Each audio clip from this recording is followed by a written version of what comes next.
संजय संजय संजय आगे संजय। अभी जो बात चल रही है उसमें ये कि नीरज किशन कौल ने ये दलील दी है कि अगर इस स्पीकर को हटाने के फैसले से पहले अयोग्यता घोषित करने को लेकर कुछ कार्यवाही हुई तो ये गंभीर पूर्वाग्रह होगा, ये संविधान के तहत कतई अस्वीकार्य होगा। लिहाजा पहले तो इस पर फैसला हो कि जो डिप्टी स्पीकर को अपने पद से हटाए जाने को लेकर याचिकाएं एप्लीकेशन वहां फाइल की गई हैं, पहले उस पर फैसला हो जाए, सारे विधायक मिलकर उस पर फैसला करें कि जो डिप्टी स्पीकर का अपने पद पर बने रहना है वो सही है या नहीं, उस पर फैसला हो जाए। उसके बाद फिर सर्वसम्मति से जो फैसला हो, बहुमत से जो फैसला हो, उसके बाद आगे ये तय किया जाए कि वो डिप्टी स्पीकर जब पहले अपने आप को स्थायी कर ले उसके बाद फिर फैसला करे तो ज्यादा बढ़िया होगा। अदरवाइज ये कार्रवाई पूर्वाग्रह से ग्रसित है, असंवैधानिक है, मनमानी है, इससे लोकतंत्र की और संसदीय परंपरा की आत्मा कहीं न कहीं मर जाती है। जान को खतरा वाला मुद्दा और उसकी वजह से सुरक्षा की जो मांग है, इस पर क्या किस तरह से पक्ष रखा गया है?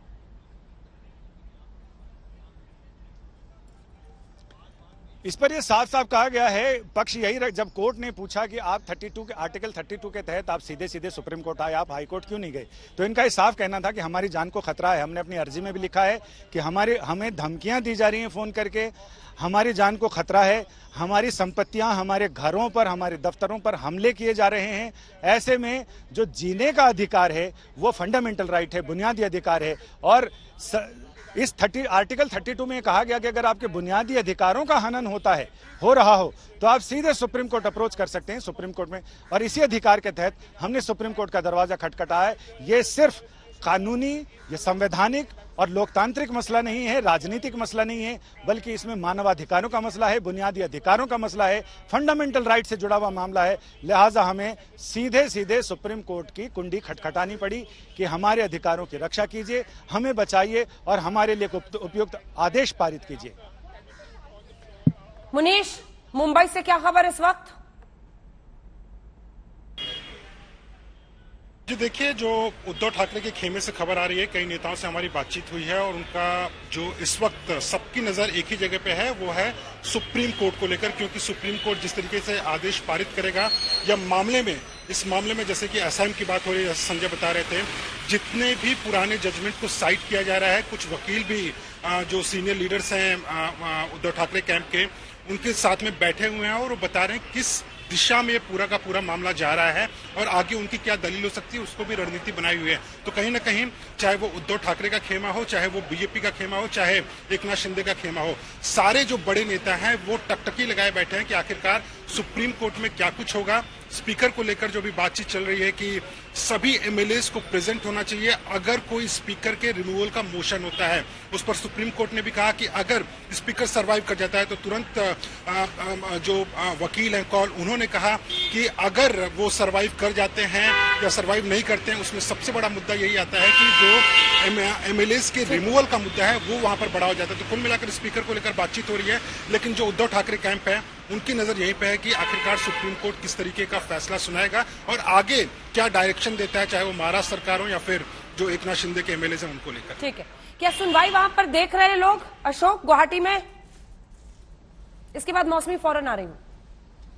बिल्कुल अंजना, पूरा मॉनिटर किया जा रहा है एकनाथ शिंदे और उनकी जो यहाँ पे एमएलए मौजूद है, एक एक पल पल की खबरों पे नजर हो रहा है। लेकिन बड़ी बात यह अंजना, अभी एकनाथ शिंदे और उनके कैंप के वकील ही अपना पक्ष रख रहे हैं। अभी दूसरे पक्ष के वकील, चाहे वो शिवसेना के हो, सरकार के हो, डिप्टी स्पीकर के हो, उनका पक्ष अभी आना बाकी है। एक तरफा अभी पॉइंट रखा जा रहा है, जब वो भी अपना दलीलें रखेंगे तब देखना होगा कि सुप्रीम कोर्ट इन दोनों पक्षों की दलीलें सुनने के बाद क्या निर्णय लेता है। लेकिन इतना जरूर है, एकनाथ शिंदे और उनका गुट पल पल पे नजर रखे हुए है कि सुप्रीम कोर्ट किस ढंग से रिएक्ट कर रहा है, क्योंकि सुप्रीम कोर्ट बीच बीच में क्वेश्चन भी कर रहा है कि आप यहाँ क्यों आए, हाई कोर्ट क्यों नहीं गए, तमाम चीजों को लेकर सवाल भी बीच बीच में पूछ रहा है।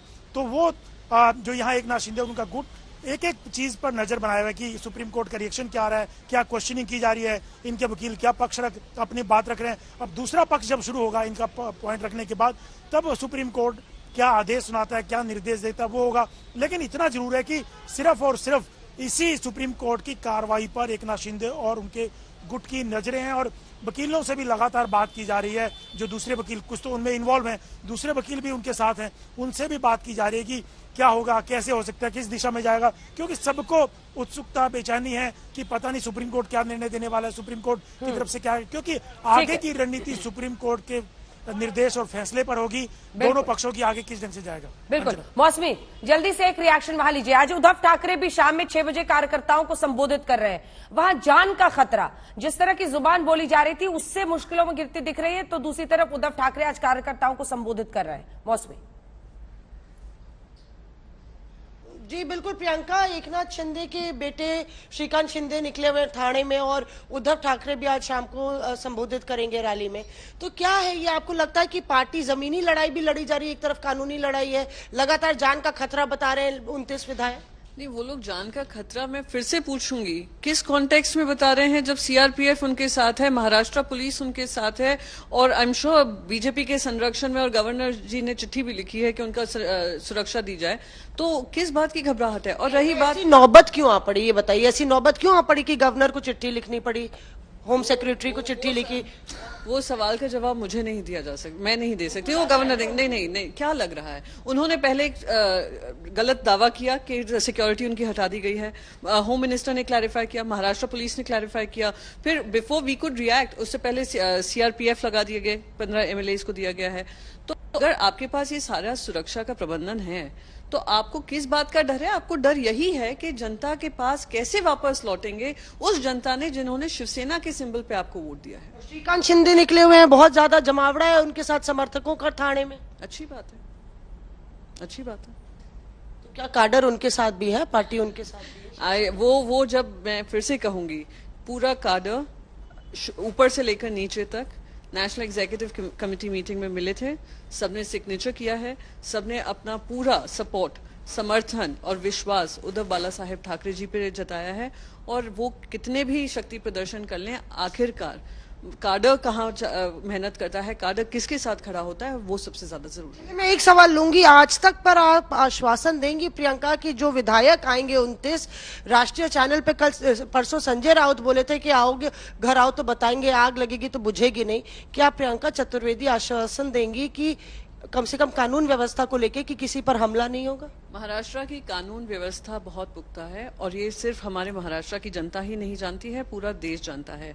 तो अगर इनको जवाब सवाल जो भी करना है, फ्लोर टेस्ट होगा, जो जान खतरे में नहीं होगी यहाँ पे आके? हमने क्लियरली कहा है, सुरक्षा उनके पास है, उनके परिवार को सुरक्षा दी गई है। पत्थर चलेंगे संजय राउत ने बोला। नहीं, जो भी कहा है, इमोशंस हैं, पार्टी के इमोशंस हैं, पार्टी के वर्कर्स के ये इमोशंस हैं कि वो लोग खून पसीना बहाकर इन लोग को इलेक्ट करते हैं, एक बार नहीं, 2 बार नहीं, 3 बार नहीं, वो लोग मेहनत करते हैं, और उनके मेहनत पे इस तरीके से पानी फेरना और पीठ में खंजर घोपना तो एक इमोशनल रिएक्शन हुआ है। मैं कह रही हूँ सुरक्षा का मसला बना रहे हैं कोर्ट में, क्या शिवसेना आश्वासन देगी कि आपकी जान खतरे में नहीं होगी मुंबई आके? देखिए, अब मैं फिर से दोहराऊंगी कि जो भी निर्णय होगा मुंबई में होगा, मुंबई में उनकी सुरक्षा पुख्ता है, सीआरपीएफ के जवान उनके साथ लगे हैं, आपने खुद ने विजुअल्स देखे होंगे कैसे सीआईएसएफ, गोवा पुलिस और गुजरात पुलिस उनके लिए लगी पड़ी थी, उनको भेड़ बकरियों की तरह खींच रही थी, तो इससे ज्यादा मैं आपको क्या आश्वासन दूं?